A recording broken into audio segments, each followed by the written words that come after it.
13,000 से ज्यादा लोगों का एक महीने के अंदर मारा जाना। नाजी जर्मनी में भी बच्चों को इस रेट पर नहीं मारा गया था। फिलिस्तीन के जनता को, फिलिस्तीन को एक मुर्दा घर बना दिया गया है आज। ये जेनोसाइड आखिर कब तक चलता रहेगा? यूएस के fighter jets, bombs, band chemical weapons उन पर गिराए जा रहे हैं। जो देश अपने आप को बचाता है वो देश कभी भी आतंकवादी नहीं होता। उधर आतंकवादी अमेरिका, इंग्लैंड और इजराइल के द्वारा कराया जा रहा है। लगातार निहत्ती अनआर्म्ड जनता पर अटैक करना ये युद्ध नहीं है, ये जेनोसाइड है। नमस्कार, मैं ब्यूटी गिरी और आप देख रहे हैं नेशनल दस्तक। जिस तरीके से फिलिस्तीन इजराइल का मामला चल रहा है, 1.25 महीना से ज़्यादा हो चुका है और अभी तक जंग जारी है और उसको लेकर भारत में प्रदर्शन हो रहे हैं, छात्र प्रदर्शन कर रहे हैं। आप मेरे पीछे देख पा रहे हो किस तरीके से नारे लगा रहे हैं और मार्च निकाल रहे हैं। सीज फायर की मांग की जा रही है। अब तो भारत फिलिस्तीन के साथ है, अब क्या प्रॉब्लम है? फिलिस्तीन में 13,000 से ऊपर लोग मारे जा चुके हैं और वहां पर घुसकर अस्पतालों में, अलग अलग जगहों में जो कॉमन सिटीजन्स हैं उनको मारा जा रहा है और अंतर्राष्ट्रीय समुदाय शर्मनाक तरीके से इस पर चुप दिखाई पड़ रहा है। क्यों आज इस तरीके से फिलिस्तीन के जनता को, फिलिस्तीन को एक मुर्दा घर बना दिया गया है? आज 6,000 से ऊपर बच्चे मारे जा चुके हैं। ये जेनोसाइड आखिर कब तक चलता रहेगा? हमारी मांग है कि पूरी दुनिया की जो मेहनत कश आवाम है उसको तुरंत ये मांग उठानी चाहिए कि ये हमला गाजा पर बंद किया जाए। गाजा में अस्पताल के नीचे से बताया जा रहा है कि हमास का संगठन चल रहा है। 1 महीने से ये बात बताई जा रही है कि वहाँ पर हमास का कमांड एंड कंट्रोल सेंटर है। कोई कमांड एंड कंट्रोल सेंटर तो नहीं मिला, लेकिन वहाँ पर जितने भी आईसीयू में मरीज थे, जितने बच्चे थे, वो सब मारे जा चुके हैं। और हम देख रहे हैं कि जिस तरीके से 2003 में अमेरिका ने इराक पर हमला किया, 2 लाख लोगों को मार डाला, ये कहते हुए कि वहाँ पर वेपन्स ऑफ मास डिस्ट्रक्शन है, न्यूक्लियर बॉम्ब है। कभी कोई WMD नहीं मिला, कभी कोई बॉम्ब नहीं मिला, लेकिन 2 लाख बेकसूर जनता मारी गई। और आज वही हम दोबारा देख रहे हैं, यूएस और इजराइल का जो नापाक गठजोड़ है वो लगातार ये बर्बर अटैक, यूएस और इजराइल का नापाक गठजोड़ मध्य पूर्वी देशों में, इलाकों में अपने ऑयल के रिसोर्सेज पर अपना कब्जा बनाए रखने के लिए वहाँ की जनता को कई दशकों से इस तरीके से शोषित करता आ रहा है। 13,000 से ज्यादा मासूम लोग मारे जा चुके हैं। हम देख रहे हैं किस तरीके से पैलेस्टीन को एक मुर्दा घाट बना दिया गया है। नेतन्याहू कहते हैं कि अगर हमने सीज फायर की तो हमारी जनता के साथ अन्याय होगा।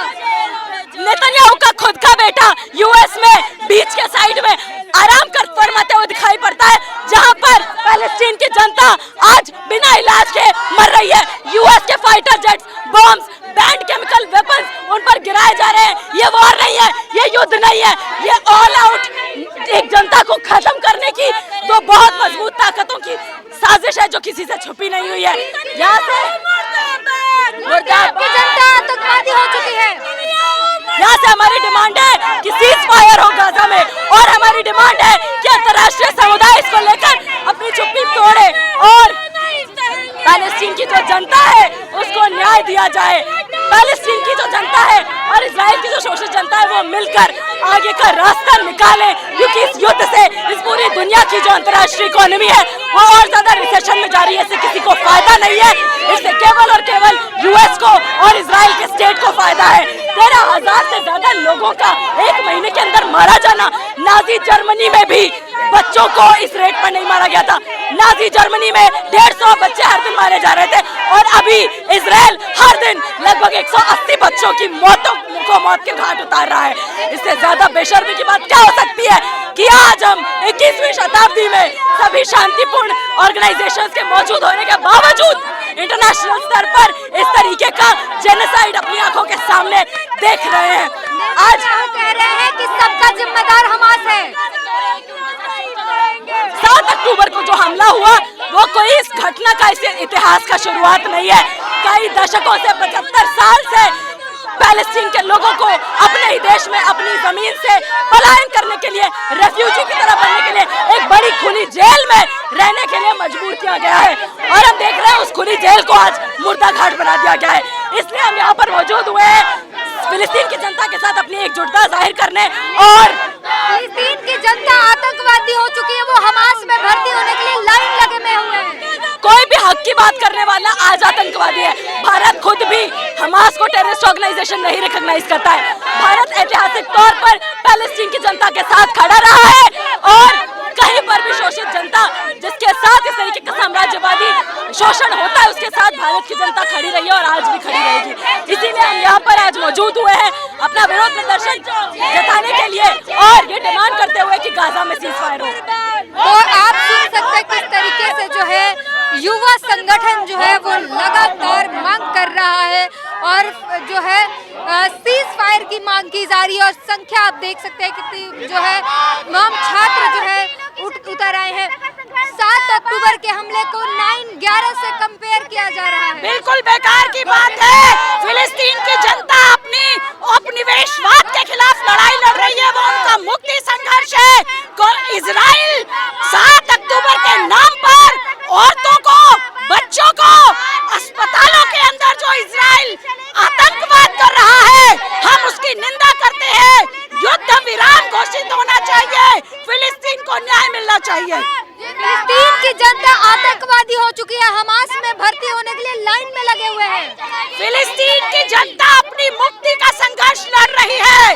भारत की जनता समझती है अंग्रेजों ने जिस तरह से भारत के लोगों को अपने उपनिवेश में गुलाम बनाया था, फिलिस्तीन की जनता गुलामी के खिलाफ लड़ रही है। नेतन्याहू कहते हैं कि अगर हमने युद्ध रोका तो हमारी जनता के साथ अन्याय हो जाएगा, हम बदला लेकर रहेंगे। देश की जनता, पूरे दुनिया के कई सारे राष्ट्राध्यक्ष फिलिस्तीन के जनता के समर्थन में है और उन्होंने मांग की है कि international court of justice Netanyahu के खिलाफ वारंट जारी करे।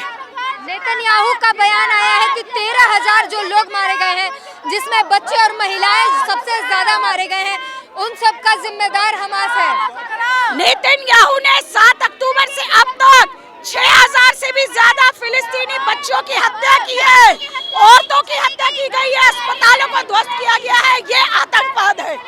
तो आपको दिखा दें, ये मैप लेकर आई हैं प्रदर्शन में और दिखा रहे हैं कि किस तरीके से 1917 में जिससे पहले जो है ये पूरा फिलिस्तीन है, उसके बाद 1947 में यूएन का प्रस्ताव आता है और इजराइल और फिलिस्तीन का बंटवारा होता है। उसके बाद 1948 की जंग के बाद जिस तरीके से ये ज़मीन कब्जा लिया जाता है और ये इजराइल हो जाता है, उसके बाद 1967 की जंग के बाद जो है ये तस्वीर है और आज की तस्वीर जो है आपको पता है, इसे लेकर जो है यहाँ पर लोग, महिलाएं, बच्चे, सभी लोग जो है एकजुट हुए हैं और आप देख सकते हैं किस तरीके से जो है पुलिस की भी तैनाती की गई है। बैरिकेड लगाकर इन्हें रोकने की जो है कोशिश जो है वो पुलिस कर रही है, अंदर जाने नहीं दिया जा रहा है और प्रदर्शन जारी है इनका।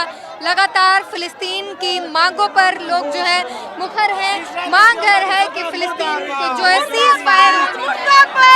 कहेंगे फिलिस्तीन की जनता को आतंकवादी बताया जा रहा है, ये गलत है। दुनिया के अंदर जो देश अपने आप को बचाता है वो देश कभी भी आतंकवादी नहीं होता। उधर आतंकवादी अमेरिका, इंग्लैंड और इजराइल के द्वारा कराया जा रहा है। अगर ये आतंकवादी की भाषा मान ले तो भगत सिंह आतंकवादी है, अगर इनकी आतंकवादी की भाषा मान ले सुभाष चंद्र बोस आतंकवादी है। दरअसल ये हिंदुस्तान अस्पताल के जमीन के नीचे से जो है हमास अपना संगठन चला रहा है। ये झूठ है, ये सिर्फ एक बैग मिला है, ये सिर्फ एक बंदूक मिली है, ये प्रचार है। अमेरिकन साम्राज्यवाद का प्रचार तंत्र, इजराइल के प्रचार तंत्र का ये नतीजा है। हम इस बात से सतर्क वो करते हैं, ये एक बचाव की लड़ाई है। ये आतंकवाद इजरायली द्वारा पिछले 100 साल से फिलिस्तीनियों के जनता के ऊपर किया जा रहा है। जाहिर तौर पर गुस्सा देखने को मिल रहा है किस हद तक लोगों में। हम किस इंसानियत की बात करते हैं, किस इंटरनेशनल ऑर्गेनाइजेशन की बात करते हैं, जब आज यहाँ पर हमारे सामने नया नाजी इजराइल के तौर पर उभर रहा है। हिटलर की जर्मनी में हर दिन 150 बच्चे मारे जा रहे थे। सुनिए, हिटलर की जर्मनी, हिटलर की नाजी रिजीम में हर दिन 150 बच्चे मारे जा रहे थे लगभग, और अभी इजराइल हर दिन लगभग 178 बच्चों को हर दिन मौत के घाट उतार रहा है। इजराइल वो रिकॉर्ड भी तोड़ चुका है। इजराइल की खुद की जनता नेतन्याहू से परेशान है। नेतन्याहू पर हमारी जनता की हमारी डिमांड है, दुनिया की सारी जो मेहनतकश जनता अलग अलग देशों में विरोध प्रदर्शन कर रही है, वो सीज फायर के लिए, युद्ध विराम के लिए मांग उठाए और नेतन्याहू को इंटरनेशनल ट्रिब्यूनल में वॉर क्राइम्स के लिए अलग अलग चार्जेस के लिए उसको ट्रायल किया जाए, उसको जेल भेजा जाए और इंटरनेशनल कोर्ट में मामला जाना चाहिए। बिल्कुल जाना चाहिए। सबसे पहले तो पैलेस्टीन की जनता को न्याय मिलना चाहिए, ये युद्ध विराम होना चाहिए। 13,000 लोगों को मौत के घाट उतार देना और लगातार निहत्ती अनआर्म्ड जनता पर अटैक करना, ये युद्ध नहीं है, ये जेनोसाइड है। इस जेनोसाइड को रोका जाना चाहिए, वरना आज हम जो 21वीं शताब्दी में जितनी भी प्रगति की, अमन की, चैन की, शांति की, न्याय की बात करते हैं, वो सारी बातें ढकोसला है। आज हम देख रहे हैं, हम मच्छरों को मारने के लिए न्यूक्लियर बम नहीं गिराते हैं, तो जो यहाँ पर कहा जा रहा है, ये जो जेनोसाइड हो रहा है, ये साफ सी बात है, ये कोई आतंकवाद पर हमला नहीं है। नेतन्याहू कह रहा है युद्ध नहीं रुकेगा, 4 दिन की मोहलत है, मोहलत दी है 4 दिन। वेस्ट बैंक में जहाँ पर हमास मौजूद भी नहीं था, जो पहले से इजराइल के कंट्रोल में था, वहाँ पर भी इजराइल ने एयर स्ट्राइक्स की है, क्योंकि साफ तौर पर पूरा मकसद ये है कि इलाके पर कब्जा करके लोगों को नेस्तनाबूद करके केवल और केवल कब्जे को बढ़ाना है। यूएस और इजराइल का जो कब्जा है तेल के भंडारों पर, उसको बढ़ाना है और यूएस का साम्राज्यवाद और दबदबा दुनिया पर बनाए रखना है। ये हर दुनिया की, हर देश की, मेहनतकश देशों की मेहनतकश जनता जानती है कि इस वॉर से भारत की जनता को कोई फायदा नहीं है। भारत ऐतिहासिक तौर पर पैलेस्टीन की जनता के साथ खड़ा रहा है, क्योंकि भारत साम्राज्यवादी ताकतों के खिलाफ और दबे शोषित लोगों के संघर्ष के साथ खड़ा रहा है और आज भी पैलेस्टीन की जनता के साथ एकजुटता जाहिर करते हुए बिल्कुल होगा। इस दुनिया में इतिहास गवाह है कि शोषण और इस तरीके का उत्पीड़न कभी भी निरंकुश तरीके से जारी नहीं रह सकता। उसको जनता अपने संघर्षों के साथ, अपने संघर्षों के दम पर उसको खत्म करती है और इस तरीके की साम्राज्यवादी ताकतों को खत्म करती है। तो जाहिर तौर पर आप देख सकते हैं जो गुस्सा है वो देख सकते हैं, और पुलिस जो है यहाँ पर तैनात है। थोड़ी ही समय में डिटेनिंग की प्रक्रिया शुरू हो जाएगी और जिस तरीके से आप ये नारेबाजी सुन रहे हैं, गुस्सा देख रहे हैं, वो साफ साफ कह रही है कि फिलिस्तीन में जो है ये चल रहे युद्ध और जेनोसाइड वो बंद होना चाहिए और सीज फायर तुरंत होनी चाहिए। पूरी बातचीत पर अपनी प्रतिक्रिया जरूर दीजिए। कैमरामैन आशीष के साथ beauty green, national Dastak. National Dastak की आपसे गुजारिश है कि अगर इसको बचाना चाहते हैं तो नेशनल दस्तक को सब्सक्राइब करने के लिए रेड कलर के सब्सक्राइब बटन को दबाएं, फिर बेल आइकन की घंटी दबाएं। नेशनल दस्तक को बचाने के लिए बहुत जरूरी है कि हर खबर को शेयर करें, लाइक करें, कमेंट जरूर करें।